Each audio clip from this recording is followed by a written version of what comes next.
Major support for Out to Lunch is provided by the law firm of Jones Walker, established in 1937 with over 375 attorneys and offices throughout the U.S., providing a comprehensive range of services to a local, national, and international client base. JonesWalker.com. And by Business First Bank, with locations throughout the state, including 11 offices in the Baton Rouge area, providing personal and commercial banking, treasury management, and wealth solution services to help clients succeed. Business First Bank, banking with greater momentum. And by Shewart & Associates, legal recruiters in Louisiana and Texas. From Manurs On The Boulevard in Baton Rouge, we're out to lunch with the editor of the Baton Rouge Business Report, Stephanie Riegel. It's business, Baton Rouge style. Hi, I'm Stephanie Riegel. Welcome to Out to Lunch. Crime is one of the biggest problems facing Baton Rouge at the moment. In 2017, the city had one of the highest murder rates on a per capita basis in the country. It's a problem that's holding the community back and affecting economic development. But efforts are underway to address the crime and the systemic problems that are causing it, especially in some of the most impoverished areas of our community. With me today to discuss some of those efforts is Rinaldi Jacobs, Executive Director of the Baton Rouge North Economic Development District, which was created in late 2016 to spur investment in that vast area of the parish known as North Baton Rouge and roughly defined as everything above Florida Boulevard. The group is funded by a dedicated tax and is focused on trying to attract private investors to the area. Along the way, it is trying to tackle issues like crime, blight, transportation and transit, and food deserts. Rinaldi was one of the creators of the districts and served on a volunteer basis before becoming executive director in the fall of 2017. While his duties now take up most of his time, Rinaldi also owns a company that does real estate development and demolition projects and metal recycling. He's a tireless advocate for North Baton Rouge and a charismatic personality. So glad you could make it on the show today. Thanks for being here. Thank you so much. Thank you so much.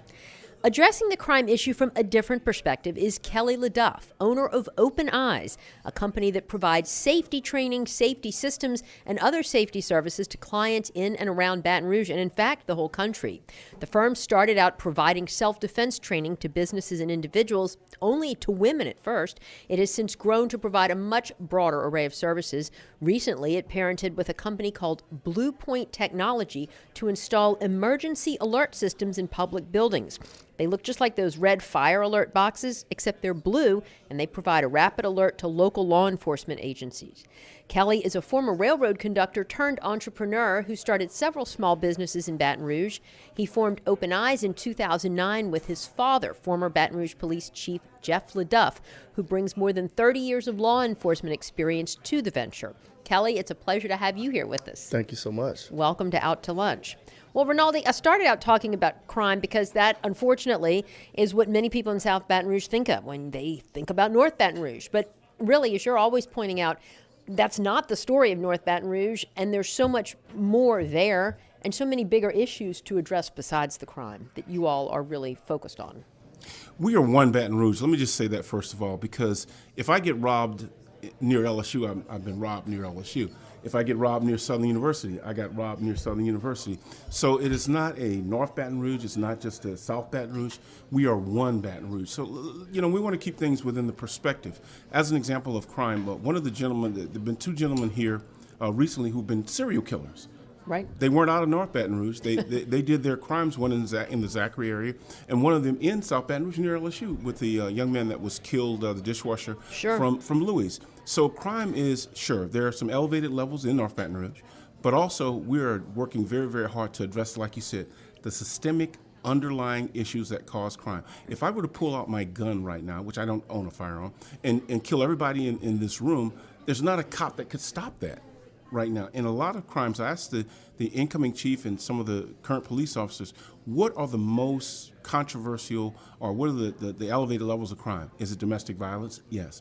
But it's called crimes of familiarity. People who know each other, they may get into, as they say on the street, a beef with each other. No cop's going to stop that. Mm-hmm. One person pulls out a gun, another. So, but crime is an economic development issue. The perception of crime is economic development. And that's really what holds, investors back. Certainly, that's one of the big things, right? Nobody wants to open a business in an area that's not safe. Well, that's true. And so what are you all doing? You've only really had funding for your organization for about 7 months now, and maybe you haven't even gotten it all. I don't know. Since you've started collecting money from the tax, what have you all been able to accomplish? Well, one of the things that we're able to accomplish very, very quickly is to give the people of the city of Baton Rouge and outside the city of Baton Rouge a focused organization. You can come to the Baton Rouge North Economic Development District to discuss not only crime but other things, economic development, where to locate your business. So our focus in the beginning of this year is a strategic plan. In fact, I was at meetings this morning with state representatives and at the Small Business Development Center. We are focused on economic development. The best cure for poverty is a job, and also spurring of entrepreneurships like Mr. Leduff's business. Well, good segue. Kelly, talking about crime, it touched your life personally, and that was one thing that led to this entrepreneurial venture of yours, Open Eyes. What happened to your family? Well, in 2009, September, and a lot of people don't know this, I was in charge of Canadian National Railroad, runs by LSU. Well, I was in charge of Louisiana, 850 employees, salary wasn't bad, pretty good job. Sure. My uncle was murdered, my mom's baby brother, who was mentally ill. He was a paranoid schizophrenic. He was murdered on my railroad tracks while my dad was chief. Wow. Just so happened it was my first time away from the baby, me and my wife. My mom and dad's first time playing grandparents. I was in New Orleans. We didn't go far. And so I was funneling calls about this murder. Unfortunately, I worked on the railroad industry 15 years, and I can't count the number of homicides or bodies we found on the tracks. It was a common thing. So I didn't think much of it, went to sleep. Unbeknownst to me, my dad is working the same homicide as he worked all of them. It wasn't until hours later that a detective found his license and started putting two and two together, and we found out it was a family member. So my dad had to make death notifications on me, my mom, my grandparents. Hardest thing he ever had to do, which is ultimately why he retired a couple months later. And so I made a vow. I said, after we sat through that murder trial, I said, if we can do anything to help any family not ever feel like that again, we'll do it. And I do believe in training, and the thought of having a plan makes a difference. And so that's where we got started. And so what services do you all provide to that end and to help people be safer and feel safer? Well, one of the things that we've evolved into now is active shooter. It's such a relevant topic. It's affecting businesses. We found out early on that the best way to help a lot of people is through the budgets of the business. It's hard to get individuals to go in their pocket and get this kind of thing, but businesses have budgets for training. Sure. And so we go into a company, we do environmental analysis, we tell them what's wrong, what's right, we put our technology in, and we train the employees. So when you say environmental analysis, that means like you would come into this building and say, okay, you're vulnerable here, this is a vulnerable spot, bar From the store, fix finish. that window, right? What industry are you in? What's happening in your industry nationally? Interesting. Yeah, everything from start to finish. And then you train employees, for Train instance? employees, train leadership. And then once we implement our program, it brings that business closer to law enforcement. We've got to use technology to help an undermanned police department in all parts of Baton Rouge, because crime's a problem everywhere. No, you talk about active shooter. I mean, do weapons play into that? I mean, do you train employees to shoot back, or do you try to teach them to? No, I mean, and one of the things we had a conversation about earlier, I don't think you're ever going to stop someone from losing their mind. Just like you said, if you decided to shoot, I mean, I have a gun right now, so I'd stop you because I carry one everywhere I go. But if someone like me's not in the room, the thing is not about stopping, it's about response. Right. How do we contain it to this area and not this entire restaurant? Which is why you see 40 some odd people dead in Orlando and 50 some odd people dead in Las Vegas, and someone will break that record in a couple of weeks, unfortunately. But it's the response. We've got to get the help coming instead of waiting and letting these things escalate. It's so interesting because, I mean, we deal with crime, we talk about crime and the systemic problems, but then we talk about these mass shooting events, and they don't seem at all connected to the same kind of social ills like lack of education, lack of opportunity that cause the other types of murders. I mean, it's like they're almost like they're two different types of crimes that we battle today. Well, not really. They're all, excuse me, they're interconnected. And let's say how. He said that his uncle was a schizophrenic, and in many cases, the police department is not necessarily fully trained in how to handle people with mental issues or drug addicts. And I'm sure your dad would allude to the fact that many of the crimes that happen are drug-related in many instances. So how do you deal with a person on heroin who's like you said, out of their mind? Plus they have mental health issues. So now the problem is compounded. Okay. So one of the things that we had a recent conversation with the Mayor Broom's office is how do we in fact prevent people from committing minor crimes so they don't go back to jail. I had a conversation with some ex-offenders, and they said, you know why I go into the Circle K and steal whatever? I can go back to jail and get my meds. That is crazy. Well, here in Baton Rouge, we're not exactly pushing on the forefront of criminal and medical behavior. There was a big controversy several months ago about the medical services being given out at City Parish. At the parish prison. So these things are all connected. It may not be murder, but some guy might be breaking in my car, breaking in my house, just to get enough money to buy drugs or to get medicine. In the most prosperous country in the world, that's ridiculous. Well, and of course, we failed to pass that tax, a year ago December, that would have created a mental health diversion center, which was something so badly needed here. I'm Stephanie Riegel. You're listening to Out to Lunch. I'm talking to Kelly Leduff of Open Eyes and Rinaldi Jacobs of the Baton Rouge North Economic Development District. We'll be right back after this very short break. I'm Stephanie Riegel. You're listening to Out to Lunch. I'm talking to Kelly Leduff of Open Eyes and Rinaldi Jacobs of the Baton Rouge North Economic Development District. Let me ask you this, Rinaldi, kind of back to what you all are doing at the Economic Development District. What comes first, the chicken or the egg? Businesses or clean up blight and crime? You can't attract business until you clean it up, but how do you clean it up without the revenues from businesses, right? And the economic activity? Well, as I said it to you before in your paper, $1.5 million or $1.5 billion is being invested in North Baton Rouge. That kind of investment is not happening without people understanding the potentiality of North Baton Rouge. So the real honest answer is that it's not a chicken, it's not an egg, it's the whole roost. Okay, so we have to continue to produce economic eggs. Our saying for this year for the Baton Rouge North Economic Development District, we're trying to change the economic DNA of North Baton Rouge. Think about it. If you didn't have North Baton Rouge, look at all you would lose. Exxon, the airport, Southern University, Coca-Cola. You have a large number of employers. In fact, I would say North Baton Rouge is the blue collar of Baton Rouge. You have the medical district, call them the lab coats. Then you have the rest of the southern part of the parish, which are in downtown, government, white collar. So we don't mind taking on the part of being the blue collar portion of Baton Rouge because we are an engine. Take us out of the equation. Look how much Baton Rouge loses. And those big companies and the airport and Exxon, they've been there for a long time. How do you build on those and create synergies with smaller businesses, retailers, grocery stores? One of the things that small businesses in North Baton Rouge that the district is working on very, very closely with the Baton Rouge Chamber of Commerce. There has now been the formulation since the district of a North Baton Rouge Chamber of Commerce. So here's one of the things that we did. ExxonMobil is one of our partners. Stephanie Cargill is a member of our board. But it's not just about the big guys. It's about the smaller businesses like Tony's Seafood, which is one of the biggest employers in North Baton Rouge, and as well as one of the biggest contributors to it. And Bill Pizzolato is on our board.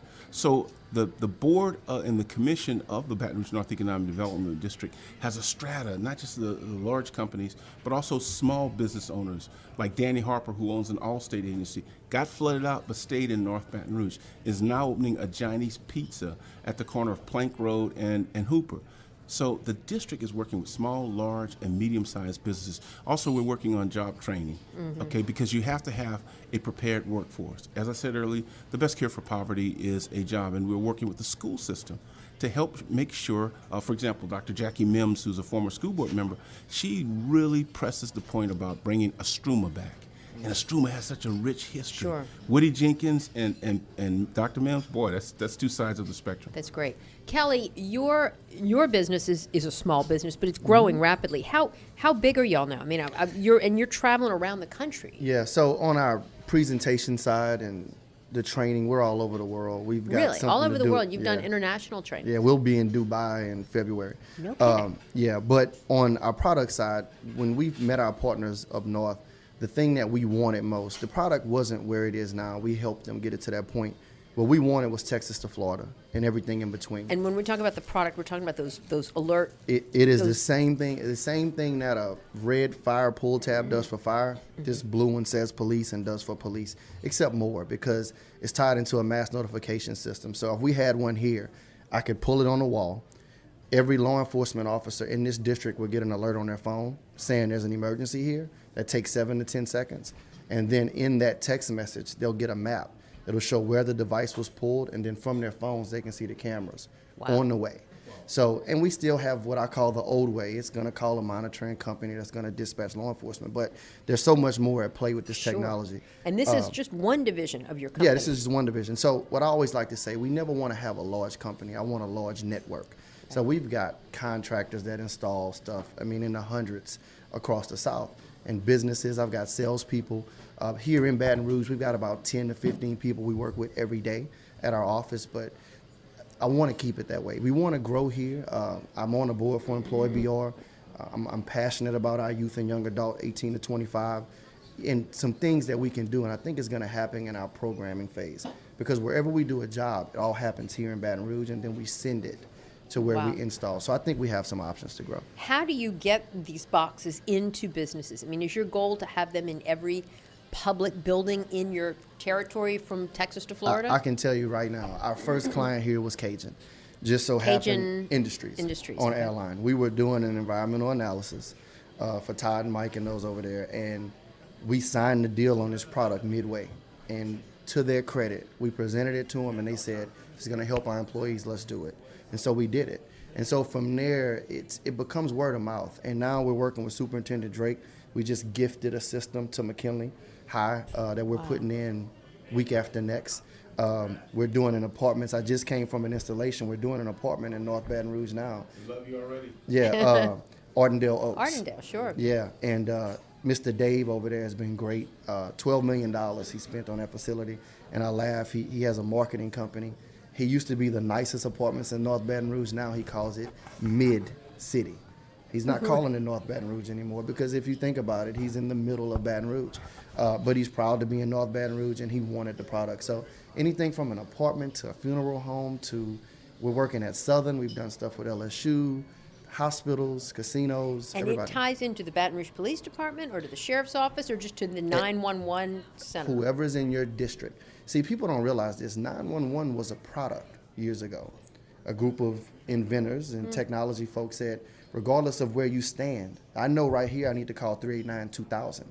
That's BRPD dispatch. But if you don't know that, you call 911. They answer your call, tell you hold on, and then send you to where you need to go. That's all 911 is. So we bypass that. So everywhere we install a business, I'm doing a company right now in Georgia. There's a sheriff's department right outside of Atlanta. We start with them. It ties in directly. Directly to their monitor, to their dispatch, but also to the gentlemen that work that area. They want it on their cell phones and their emails in their units. So interesting. Well, gentlemen, I'm going to switch gears for just a minute. This is a part of the show we call Another Great Idea. So maybe you've got a friend who always has a great idea for you. They tell you about a job to apply for or somebody you should have a cup of coffee with. And you can take their advice, and it turns out, well, maybe you ignore their advice and you miss out on a great opportunity. Can you think of a situation like this? Did you take the advice or not? And how did it turn out for you? I'll go first. So I worked in the railroad industry for 15 years. My last year and a half, I was at Dow Chemical in St. Charles. A contractor called me. They offered me money I couldn't refuse. And so I went. After about a year, they came into my office and they told me that they were going to cut my salary in half. And I didn't think I can do that. So I said no on the spot. I got in my car, I called my wife, and I'm going to give her credit. I'll be married 11 years this month. And I told my wife, I said, they're trying to cut my salary in half. At this time, Open Eyes was probably 4 or 5 years in existence. She said, leave. She said, you've been looking for a reason to actively pursue your dream. Go do it, we'll be fine. And it was the best advice I ever got. Great. Because if she would have said, boy, you out your mind, go back in there and take whatever they give you, I would have done that also. Yeah. So best advice I ever received. Oh, that's a great story. What about you, Rinaldi? Well, one of the best pieces of advice that I can ever get is from my wife. She's my biggest critic. but she's also my biggest supporter. We've been married 31 years. Oh, you beat me. Yeah, well, yeah. I pray I make it. I met this beautiful young lady at Southern University, and I said, that's going to be my wife. And she's been my biggest supporter and my biggest critic. But to your point of the idea, one of the ideas was the Baton Rouge North Economic Development District. I read the legislation.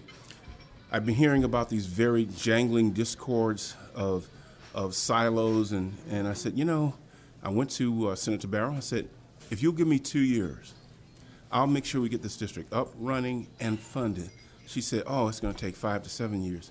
I said, no, and we did it in 2. Wow. We did it actually in 18 months.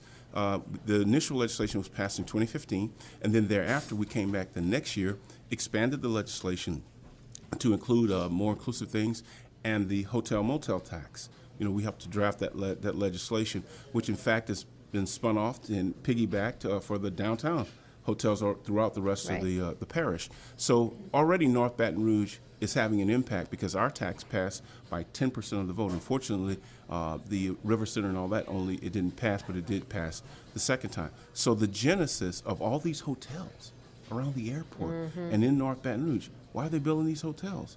Because people don't want to have to travel to Manurs, Sure. if they're working at Dow or whatever. We always joke about that. But the most important thing I think is the Baton Rouge North Economic Development District was an idea. Somebody said, we've tried things before. I said, yeah, but let's try it again. And now the opportunities are so ripe for the picking. Yeah. How much money, you mentioned the tax, will you get from it? Is it like $200,000 a year, roughly? It's about $250,000 a year, of course. Now, is that enough to use for to Absolutely. incentivize, like a grocery store to throw some money at them, or is this just to operate? This is just and to operate promote and promote the district. So one of the things that we're doing is we have a bunch of strategic partners. We met this morning with the Urban League, who has an excellent training program for contractors. They have a 40-hour program that you go into for soft skills. Many of the kids in North Baton Rouge, or not just kids, but older adults, they need training in soft skills to be an installer for this guy, so you know how to interview. There's a lot of underlying things that we need to build into workforce training. And Frank Brown, who's at Bayou Cafe, is starting a Liberty Kitchen, similar to the one that's in New Orleans. Oh, fantastic. To people that are going into the restaurant business. So that's the attraction for the district. We are, in fact, the conduit that would bring in Mr. Leduff's business and say, we have 20 businesses that need to talk about security. Kelly, how is the market for what you all do? And obviously, it's growing very, very fast. Where do you see your highest growth area? Is it in the corporate trainings, or is it in this Blue Point technology? Oh, it's definitely in the technology. Is it? It was passion for us. I'm one of those guys. I don't care about the money. As long as I believe in it, I feel like that'll come. Schools. So you see this technology as a way to protect schools from mass shooting events, from a Columbine or a Sandy Hook or something? There's a thing called soft targets and hard targets. You want to be a hard target. The harder your target is, your business, the less likely you are to be a victim of crime. If you have a school district that has this product and their response time is so fast and everyone's linked together through communication and law enforcement knows what's going on and can view the cameras. And with our system, you can see something on the cameras and send it to every teacher. Wow. When the teachers respond and say where they are, it shows law enforcement a map that shows if they're in the green, which is safe, or red, which they're in danger. So I think by starting at the schools, we accomplish a lot. And then you're like a franchisee of Blue Point. You have a territory, or you all actually own it, the technology? We're a part of what they do. You're like a partner with them. So we strategically only wanted Texas to Florida because we can travel it. We have relationships there with law enforcement and businesses. But we're a part of what happens nationally. There is not a franchise. There's no other people. But it is heavily patented. We're the only people in the world that can do it. We're working on patents in Asia and Europe and India right now. No, we're the only folks that can do it. Very exciting. Yeah, now at some point those patents will run out, but we'll be so far ahead of the competition. It'll be hard to catch up. Kelly, what an economic development thing for you and your family and your company. And you're from right here in Baton Rouge. Your family grew up right here in Baton Rouge. And the other thing that I want to get over to the listeners is that people in North Baton Rouge are just as concerned about crime as the rest of the parish. And I think we need to communicate that to people and give an understanding. It's like, those kind of issues of crime affect their property values, which affects our taxes. Absolutely. You know what I'm saying? If you don't have money for property taxes, and if let's say I want to build a new subdivision, I want to build it where my family's safe. I have 2 sons. My son's graduated from Southern University. One has 2 kids now. Hey, man, I don't want him to have to move to Ascension or to Livingston or to Zachary, Exactly, yeah. or or one of those places. I want him to be able to afford a house in North Baton Rouge. We live, work, worship, and invest in North Let me Baton tell Rouge. you how right you are. The other day with the DA's office, we've been getting out doing these walks in certain areas, and twice once we were in North Baton Rouge, the second time we were in South Baton Rouge. When you walk in these areas and you see the people, great people, that just absolutely love their community, it says everything. Mm-hmm. No question. And I mean, the passion is there. I mean, yeah. deep neighborhood traditions. And I mean, I think the thing about North Baton Rouge is it's so big. You know, it's not like downtown, which was like a little concentrated area. It's huge. It's a community of neighborhoods. North Baton Rouge, let me just give you a small statistic.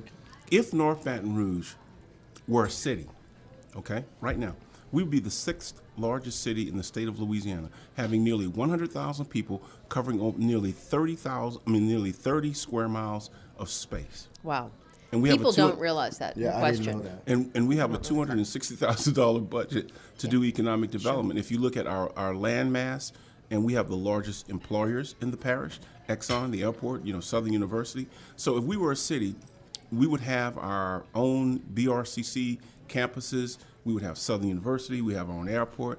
So those who kind of try and say North Baton Rouge isn't important, I think they need to look at what's really going on in North Baton Rouge and look at the DNA of what's there. Mm-hmm.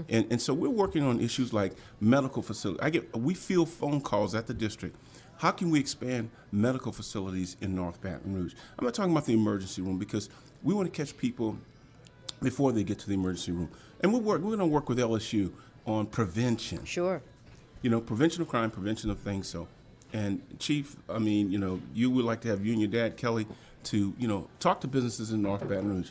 Hey, nobody wants to get robbed. No. Yeah, no, we do. Nobody. Yeah. People want to have a secure business, and knowing if I go in, for example, Planet Fitness, which can't tell, but I'm a member of, has just opened a new Planet Fitness in Delmont Village. Wow. You know what I'm That's saying? good. Right. saw it. So And people don't realize. People don't realize. Companies are saying, okay, I'm going to take a chance on North Baton Rouge. And There's they are. definitely a market there. Well, Rinaldi Jacobs and Kelly Leduff, it's great to hear stories of what your organization and your company are doing to make Baton Rouge a better, safer place to live and to help people living here feel more safe and empowered, all while contributing to the local economy. So thanks for all you all are doing, and good luck with your future endeavors. It's been great to have you on Out to Lunch. Thank you. Thank you for having us. My guests today on Out to Lunch have been Rinaldi Jacobs of the Baton Rouge North Economic Development District and Kelly Leduff of Open Eyes. The producer of our show is Grant Morris. Our technical producer is Eric Merle. Our associate producer is Peter Raschuti, and our Baton Rouge business consultants are Charlie D'Agostino and Ann Edelman. You can see photos from this show on itsbatonrouge.la and on our It's Baton Rouge Facebook page. You can hear this show and past episodes of Out to Lunch wherever you get podcasts and at itsbatonrouge.la. Out to Lunch is a production of INO Broadcasting for itsbatonrouge.la and WRKF 89.3 FM. I'm Stephanie Riegel. Thanks for joining me. I look forward to meeting you again next week around the table here at Manurs for more business Baton Rouge style on Out to Lunch. Out to Lunch is recorded live over lunch at Manurs On The Boulevard in Baton Rouge. Manurs is open for lunch daily from 11 to 2, for dinner nightly, and for brunch on Saturdays and Sundays. Mitchell Foreman wrote and performs all the music on Out to Lunch. Mitchell's music is available wherever great jazz is sold or streamed, and at mitchellforeman.com.